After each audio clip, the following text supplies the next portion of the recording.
স্থানীয় যারা যারা আছেন, যারা যারা কষ্ট করে এখানে এসেছেন, এই সমস্ত কিছুর ব্যবস্থাপনা করেছেন, প্রত্যেকের পরিবারের আমি মঙ্গল প্রার্থনা করি দয়াল ঠাকুরের রাতুল চরণে। এটাই হচ্ছে অগ্রগতি, যে বাধা বিপত্তিকে অতিক্রম করে আমরা করতে পেরেছি।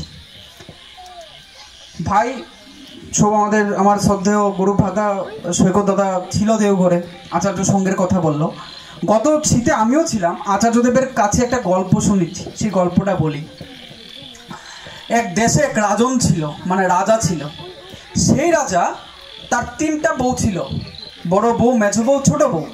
তার যিনি বড় বউ ছিল, সে মোটামুটি যৌবনকাল শেষ করে আস্তে আস্তে বার্ধক্যের দিকে এগুচ্ছে। মধ্যম বউ একটু ছোট, ছোট বউ একদম যুবতী নারী। তো রাজা খুব শোকেই আছে, রাজকারবার করছে। হঠাৎ কোথা থেকে জানি কি হলো, তিনি অসুস্থ হয়ে পড়লেন।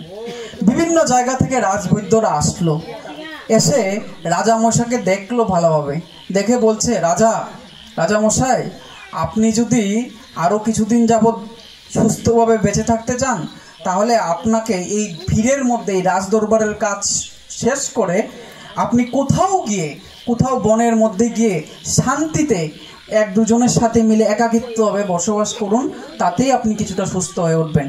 আর এইভাবে যদি এখানে পড়ে থাকেন রাজকার্য নিয়ে, আপনার এই সংসার নিয়ে, তাহলে আপনি আর সুস্থ হবেন না, আরও অসুস্থতার দিকে যাবেন।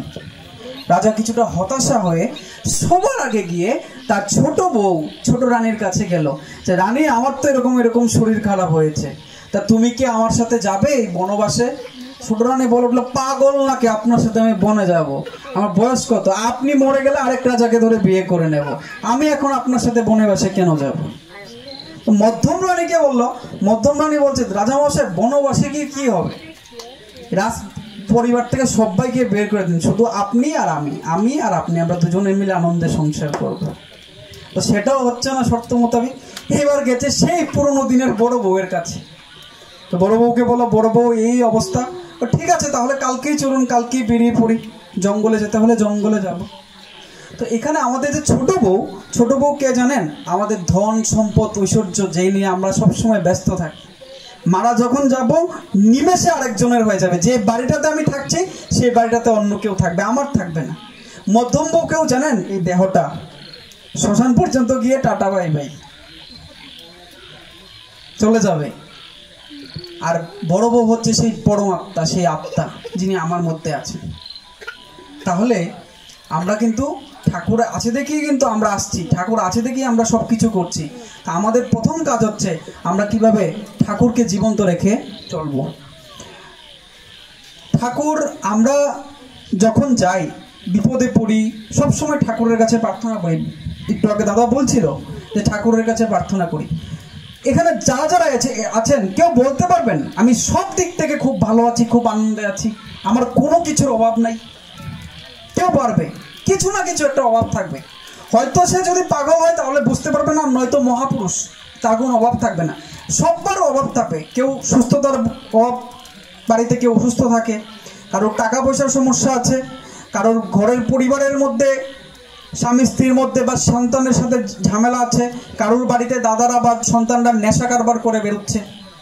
তো আমাদের কি করতে হবে? আমাদের আচার্যদেব বলছে, আমরা যারা আছি, মায়েরা যারা আছি, সে সকাল থেকে ফ্যান যেভাবে ঘুরে, সকাল থেকে ওটা রান্না করো, এই করো। আমার মাও তাই করে, রান্না করো, ছেলেকে দাও, স্বামীকে দাও, সবার পরিবারের জন্য করো, সব কিছু করো। সারাদিন ব্যাপী একটা কাজ করতে থাকে, তাদের আর মনের শান্তি বলে কিছু থাকে না, কারণ রোজ তো একই কাজ করছেন আপনারা। আর দাদারা কি করছে? পরিবারকে পালতে হবে, তাই বেরিয়ে যাচ্ছে, কিছু না কিছু টাকা রোজগার করে যাচ্ছে, সেই টাকা দিয়ে নিজের ভরণ পোষণ হচ্ছে, নিজের পরিবারের ভরণ পোষণ হচ্ছে। এভাবে আমরা একজনকে একজন পূরণ করতে করতে আমাদের যে একটা জীবন আছে, আমিও যে একটা মানুষ, সেটা কিন্তু ভুলে যাই। তাই ওই রকম সময় আমাদের মাঝে যদি একজন থাকে, যিনি আমার সংসারের বাইরে থেকেও আমার আপন, তাকে যদি আঁকড়ে ধরি, কখনো আমরা বুঝতে পারি। আয়নার সময় দেখবেন, আয়নাটা নিয়ে দেখতে দেখতে মাথায় যখন লেগে যায়, নিজের বদনটা, চেহারাটা আর আসে না। পিছন থেকে যদি